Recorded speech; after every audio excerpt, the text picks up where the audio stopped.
Hi and welcome to Android app development course. This is Fahad Hussain and also welcome to the Fahad Hussain YouTube channel. And finally इस video से हम Android studio को practically work करने की तरफ move हो रहे हैं। प्रीवियस सेशन तक हमने कुछ इंस्टॉलेशन के प्रोसेस जाने और साथ ही साथ हमने डालवी वर्चुअल मशीन के कॉन्सेप्ट और एक APK फाइल किस तरह से क्रिएट हो रही होती है वो तमाम प्रोसेस को जाना। तो पहली मेरी रिकमेंडेशन ये है कि प्रीवियसली जितने भी हम वीडियो डिस्कस कर चुके हैं वो तमाम थ्योरेटिकली आपको पता होना चाहिए, क्योंकि उन्हीं कॉन्सेप्ट पर हम प्रैक्टिकल इंप्लीमेंटेशन की तरफ आगे मूव हो रहे हैं। तो इससे रिलेटेड जितने भी वीडियोस हैं वो मेरे यूट्यूब चैनल पर मौजूद हैं। आप डायरेक्टली यूट्यूब पर आने के बाद फहाद हुसैन CS के जरिए से मुझे सर्च कर मेरे इस चैनल पर आकर, इसके प्लेलिस्ट पर आकर तमाम वीडियो से फैसिलिटेट हो सकते हैं, जो अपकमिंग डेज पर मैं अपलोड करता रहूँगा और जो ऑलरेडी मैं कर चुका हूँ। जबकि गूगल पर आके फहाद हुसैन CS करके आप मेरे ब्लॉग पर जा सकते हैं, फहाद हुसैन CS blogspot.com पर, और वहां से जाने के बाद जो भी ऑलरेडी हम थ्योरेटिकली चीजें डिस्कस कर रहे होते हैं विद प्रेजेंटेशन स्लाइड या फिर प्रैक्टिकली मैं अभी जो डिस्कस कर रहा हूँ ऑनवर्ड करूंगा, वो तमाम चीजें आपको रार फॉर्म पर फ्री मिल जाएंगी। आप उसको क्लिक करके डाउनलोड करके अपनी मशीन पर यूज कर सकते हैं। चैनल को सब्सक्राइब नहीं किया तो यार चैनल को सब्सक्राइब करो, वीडियो को लाइक करो और ज्यादा से ज्यादा लोगों को शेयर करो। तो आए वीडियो स्टार्ट करते हैं। जैसे कि मैंने स्लाइड पे डिस्कस किया हुआ है कि इस सेशन के अंदर हमें क्या करना है। सबसे पहले एंड्रॉइड स्टूडियो को ओपन करने के बाद उसमें ये देखना है कि हम एक प्रोजेक्ट कैसे क्रिएट करते हैं, और उसके बाद हम ये डिस्कस करेंगे कि उसकी क्या हायरार्की है, किस तरह से डिफरेंट फोल्डर्स बने हुए हैं, किस फोल्डर्स के अंदर क्या चीजें मौजूद हैं। लिहाजा स्टार्ट करते हैं। सबसे पहले आपको अपनी मशीन पर एंड्रॉइड स्टूडियो ओपन करना है। मैंने ऑलरेडी ओपन किया हुआ है। ये इस तरह से मशीन इस तरह इसलिए दिख रही है क्योंकि मैंने ऑलरेडी प्रोजेक्ट बनाया रखा था, लेकिन जब आप फर्स्ट टाइम ओपन करेंगे तो स्क्रीन बिल्कुल ब्लैंक आपको दिख रही होगी। लेकिन मैं तमाम चीज़ें आपको स्टार्टिंग से करके दिखा रहा हूँ, बिल्कुल परेशान नहीं होना है। फाइल पर जाएंगे और सबसे पहले मैं एक न्यू प्रोजेक्ट क्रिएट करूँगा। जैसे कि आप देख रहे हैं कि मैं फाइल पर गया, न्यू प्रोजेक्ट, इस पर क्लिक किया। क्लिक करने के बाद इस तरह की विंडो आपके सामने आ जाएगी जिसमें क्रिएट न्यू प्रोजेक्ट लिखा होगा। और हम जानते हैं कि जो एंड्रॉइड है वो सिर्फ फ़ोन और टैबलेट तक के लिए ही महदूद नहीं, बल्कि आप इसमें वेरिएबल जितने प्रोडक्ट हैं वो भी बना सकते हैं। रेस्ट वॉचेस हो गए, स्मार्ट गूगल्स हो गए, टेलीविजन है एंड सो ऑन, जबकि ये कोर्स हमारे सिर्फ टैबलेट या फ़ोन तक के लिए महदूद है। ये कुछ डिफरेंट टैम्पलेट्स हैं, जैसे कि डिफरेंट एप्लीकेशन पे कुछ बने बनाए टैम्पलेट्स होते हैं, आप उन्हें भी इस्तेमाल कर सकते हैं। क्योंकि हम ये कोर्स स्क्रैच से स्टार्ट कर रहे हैं, यही वजह है जिस टैम्पलेट को मैं यूज़ कर रहा हूँ वो एम्प्टी एक्टिविटी है, विच मीन ब्लैंक। ओके उसके बाद मैंने नेक्स्ट किया। नेक्स्ट करने के बाद बड़े इंपॉर्टेंट है जहां पर कॉन्सेप्ट है जहां पर आप कॉन्फ़िगर करते हैं अपने प्रोजेक्ट को। सबसे पहले तो आपके प्रोजेक्ट का नाम है, तो माई एप्लीकेशन लिखा हुआ है, आप इसको हटाकर कोई भी यूनिक नेम लिख सकते हैं। तो मैं यहां पर लिखता हूं फॉर एग्जाम्पल, इसी माई एप्लीकेशन के साथ मैंने डेमो लिख दिया। उसके बाद सबसे इंपॉर्टेंट पार्ट यहां पर आता है पैकेज नेम। पैकेज नेम से क्या मुराद है?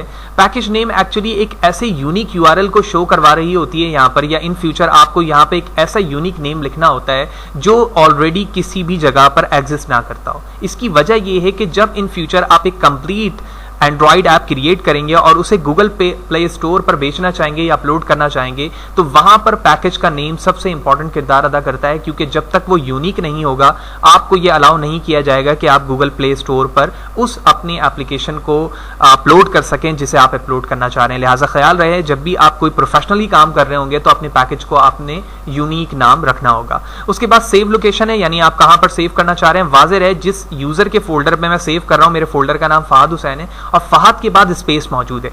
यही वजह है कि इसने वार्निंग भी शो की हुई है कि project location should not contain white space at this can cause problem with the NDK tools. तो ये मुमकिन है कि इन फ्यूचर इसमें किसी तरह की प्रॉब्लम्स हो सकती हैं। तो आपको इस बात का ख्याल रखना है कि जिस जगह पर आप अपने फाइल को सेव करवा रहे हैं उस फोल्डर के अंदर अगर एक से ज्यादा नाम है तो आप अंडरस्कोर का इस्तेमाल कर लें, लेकिन स्पेस ना दें, ठीक है।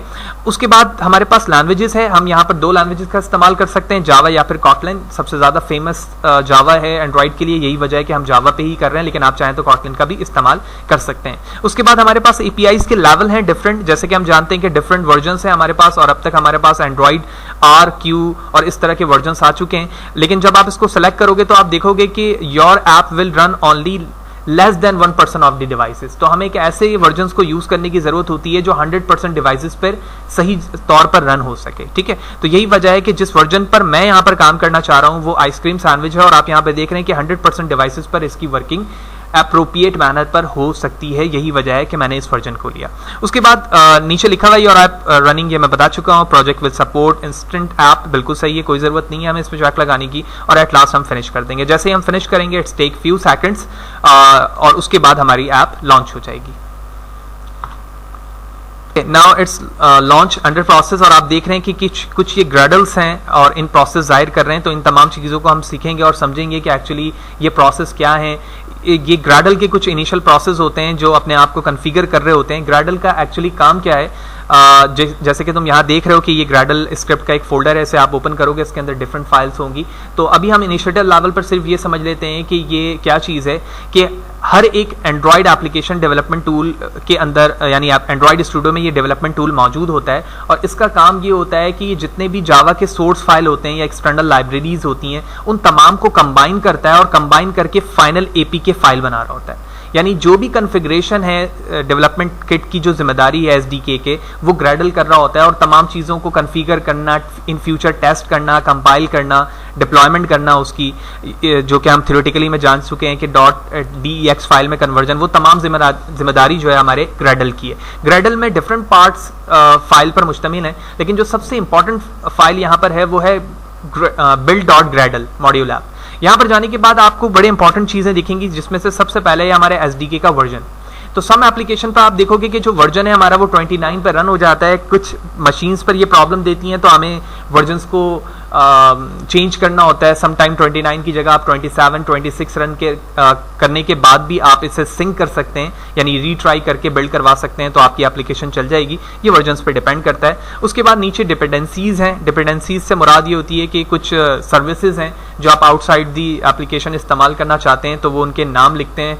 और प्रीवियस वर्जन तक हम यहाँ पर इंप्लीमेंट की जगह इंपोर्ट लिखा करते थे, ठीक है, लेकिन अब हम इंप्लीमेंट लिखते हैं लेटेस्ट वर्जन पे। और ये वही कॉन्सेप्ट है जो कि मैंने लाइब्रेरीज के आर्किटेक्चर में भी आपको बताया हुआ था। इन फ्यूचर इस पे हम काम करेंगे, सारी चीजें हमें समझ में आएंगी। तो एंड्रॉइड के इस फोल्डर पर आओ तो आपको डिफरेंट फोल्डर्स आपको दिखेंगे, जैसे प्रोजेक्ट है, पैकेजेस हैं, और इन तमाम को अगर आप एक साथ देखना चाहते हैं तो बेहतर ये है कि आप एंड्रॉइड के फोल्डर पर आएं। और एंड्रॉइड के फोल्डर पर आने के बाद आपको ये हायरार्की दिखेगी, जिसमें सबसे पहले मैनिफेस्ट है, जो कि मैं ऑलरेडी बता चुका हूं, और ये कुछ फाइल इस तरह से दिखती है जिसमें डिफरेंट वर्जन्स पैकेजेस के हवाले से बताए गए हैं, आपकी कितनी एक्टिविटी यूज हो रही है, आइकन्स का कलर क्या है, वो लेबल पर क्या लिखा आ रहा है। यानी जब आपकी एम्प्टी एक्टिविटी लॉन्च होगी तो उसके अंदर माई एप्लीकेशन डेमो लिखा हुआ आएगा, ठीक है, अलाउ बैकअप उसमें ट्रू किया हुआ है। यानी वो तमाम चीज़ें जो मैंने थ्योरेटिकली आपको बताई थी उसकी इन्फॉर्मेशन यहाँ होती है। अब बारी इंपॉर्टेंट पार्ट की ये आती है कि हमारे पास यूआई वाली फाइल कहाँ होती है, ठीक है, और इसी तरह जो उसकी बिहाइंड लॉजिक हम बताते हैं अपने जावा की, वो कहाँ है। तो जावा के फोल्डर में सेकंड नीचे मौजूद है, इसमें 3 फाइल हैं। ये हमारे पैकेजेस के नाम है जो स्टार्टिंग में बनाते वक्त मैं आपको बता रहा था कि ये यूनिक होना चाहिए। इसके फर्स्ट पे आप ओपन करोगे तो ये वो मेन एक्टिविटी है जिस पर हम बिहाइंड कोड की लॉजिक लिखते हैं। तो बिहाइंड कोड की लॉजिक लिखने के लिए हमारे पास मेन मेथड है, यानी मेन एक्टिविटी है, उसके अंदर ऑन क्रिएट का मेथड बनाया हुआ है। अगर तुम्हें याद हो, ऑन क्रिएट के मेथड के हवाले से मैंने आपको एक्टिविटी लाइफ साइकिल में बताया था। मैं आपको स्लाइड शो करता हूं ऑन क्रिएट। आप देख रहे हो एक्टिविटी लाइफ साइकिल में मैंने बताया था कि जब आपकी एप्लीकेशन रनिंग स्टेज पे जाती है तो सबसे पहले ऑन क्रिएट पर वो देखती है कि एक्चुअली क्या चीज़ मौजूद है, किस मकसद के लिए आपकी एप्लीकेशन बनाई गई है। तो यही वजह है कि जैसे आपने एंड्रॉइड को लॉन्च किया तो डिफॉल्ट तौर पे यहाँ पर ऑन क्रिएट की फाइल बनी हुई है और कुछ सुपर ऑन क्रिएट फंक्शंस भी है। आर फाइल के हवाले से मैं नेक्स्ट सेशन पे आपको बताऊंगा कि आर ये क्या है और ये क्या परफॉर्मेंस कर रही होती है, और ये फाइल जो है आर के नाम से वो कहाँ बनी हुई होती है। तो इस लेवल तक हमने मेन एक्टिविटी को जाना कि ये बैक हैंड कोड के लिए। उसके बाद ये डिफरेंट वर्जन है जो एंड्रॉइड टेस्ट के लिए हैं या फिर ओनली टेस्ट के लिए, इस पर अभी हमारा काम नहीं है, इन फ्यूचर हम जानेंगे इसे। फिर जावा की फाइल है, ये बिल्ड कॉन्फ़िगरेशन के लिए, ये भी इस लेवल के लिए नहीं है। और उसके बाद हमारे पास रेस्ट का है और ये बड़ा इंपॉर्टेंट फोल्डर है। सबसे पहले ड्रॉएबल फोल्डर में जाते हैं। ड्रॉएबल फोल्डर के अंदर नॉर्मली हम ऐसी चीज़ों के कलेक्शन को स्टोर करते हैं जो नॉर्मली किसी इमेजेस या फिर फाइल पर बेस करती हो, ठीक है। यानी मैं अपनी एप्लीकेशन पर कोई फाइल इमेजेस के फॉर्म पर या डॉक फाइल के फॉर्म पर यूज करना चाहता हूं तो उसको ड्रॉएबल में करूंगा। इसी तरह हमारे पास लेआउट है। लेआउट के अंदर हमारे पास यूआई की फाइल दिखती है, यानी जो ऐप है हमारी वो इस तरह से दिख रही है। देखो मैंने जैसे क्लिक किया तो ये यूआई है। जिस तरह से मेन एक्टिविटी बिहाइंड है यानी बैक हैंड की कोडिंग है, तो एक्टिविटी अंडरस्कोर मेन जो कि लेआउट में मौजूद है ये यूआई है। आप यहाँ पर डिजाइन पर जाओगे तो आपको यहाँ पर डिजाइन भी दिख जाएगा, यानी आप डायरेक्टली चाहो तो कोड से भी एक्सएमएल के लिख सकते हो, एक्सएमएल लैंग्वेज का इस्तेमाल करते हुए आप यूआई लिख सकते हो। और इसी तरह आप डिजाइन पे जाओ तो डायरेक्ट ड्रैग एंड ड्रॉप करके भी आप यूआई को यहाँ प्रीव्यू में देख सकते हो। यूआई को देखने के मल्टीपल तरीके हैं, जैसे ब्लूप्रिंट है, डिजाइन प्लस ब्लूप्रिंट है, तो आपको दोनों चीजें दिखा रहा होगा कि डिजाइन होने के बाद इसका प्रीव्यू किस तरह से दिख रहा होगा। यहाँ पर आप जैसे जो भी चीजें ड्रॉप करते रहोगे, जैसे मैंने प्रोग्रेस बार ड्रॉप किया वो उसकी यूआई दिख रही है यहाँ पर। इसी तरह मैंने वेब व्यू ड्रॉप कर दिया तो डिफरेंट चीज़ें आप जैसे ड्रॉप करते रहोगे वो चीज़ें यहाँ पे दिखती रहेंगी, तुम डिज़ाइन पे टेक्स्ट पे वापस जाओगे तो तमाम टैग यहाँ पर बनकर आ जाएंगे। ठीक है, तो ये जब हम प्रैक्टिकल इंप्लीमेंटेशन करेंगे वो वहाँ पर जानेंगे कि किस वक्त हमें किन चीज़ों की ज़रूरत पड़ती रहती है। उसके बाद मिन मैप है, इसमें लॉन्चर की कुछ साइट्स होती हैं, इमेजेस होती हैं, ये वैल्यूज़ के फोल्डर हैं, इसमें हम कलरिंग वगैरह स्टाइलिंग चेक करते हैं कि अगर मैं अपने ऐप पर किसी कलर को चेंज करना चाहता हूं तो इस एक्सएमएल में चेंज करके बताता हूं। फिर इसी तरह स्ट्रिंग है, कोई टेक्स्ट स्ट्रिंग मुझे लॉन्च करनी होती है, यानी मैं स्ट्रिंग फाइल से किसी स्ट्रिंग का नाम देता हूं और उस नाम ऐप नेम को अपने एक्टिविटी पे कॉल करना चाहता हूं तो मुझे यहाँ पर उससे बनाने की ज़रूरत होती है। इसी तरह स्टाइल है, इसके अंदर हम डिफरेंट स्टाइल्स कलर्स देना चाहते हैं तो इसके अंदर उसकी हम कोडिंग कर रहे होते हैं। और एट लास्ट मैंने ग्रेडल के हवाले से आपको बता दिया कि इसकी जिम्मेदारी क्या है कि ये एसडीके को हैंडल करके आपकी फाइल को एक्सटर्नल उनके लाइब्रेरीज को सोर्स फाइल को कंबाइन करता है और उसको फाइनल करके उसकी एपीके फाइल बना रहा होता है। होपफुली तमाम बातें क्लियर होंगी। इनिशिएटिव लेवल है तो थोड़ी सी मुश्किलात ज़रूर आएंगी, लेकिन जैसे जैसे तुम काम करते रहोगे, जुड़े रहोगे हमारे साथ, इन तमाम सेशन को देखते रहोगे, प्रैक्टिकल इंप्लीमेंट करते रहोगे, तमाम चीज़ें आसान होती रहेंगी, तुम्हें समझ में आने लगेंगी कि फोल्डर की हायरार्की क्या है, किस तरह से वर्किंग होती है, किस तरह से यूआई बनती है, लॉन्च होती है, टेस्टिंग है, ये तमाम स्टेजेस टाइम टू टाइम तुम्हें पता चलते रहेंगे। जितनी चीज़ें मैंने इस सेशन के अंदर बताई हैं वो इस लेवल तक सीखना बहुत ज़रूरी है कि मैनिफेस्ट फाइल क्या है, मेन एक्टिविटी और बिहाइंड कोड, यानी मेन एक्टिविटी बिहाइंड है और एक्टिविटी अंडरस्कोर मेन जो है वो यूआई है, जैसे कि मैंने यहाँ पर करके दिखाया। ड्रॉएबल फोल्डर, लेआउट फोल्डर क्या है, ग्रेडल का मकसद क्या है, होपफुली आपको ये बात क्लियर होगी। चैनल को सब्सक्राइब करो, लाइक करो, ज़्यादा से ज़्यादा लोगों को शेयर करो। Thank you.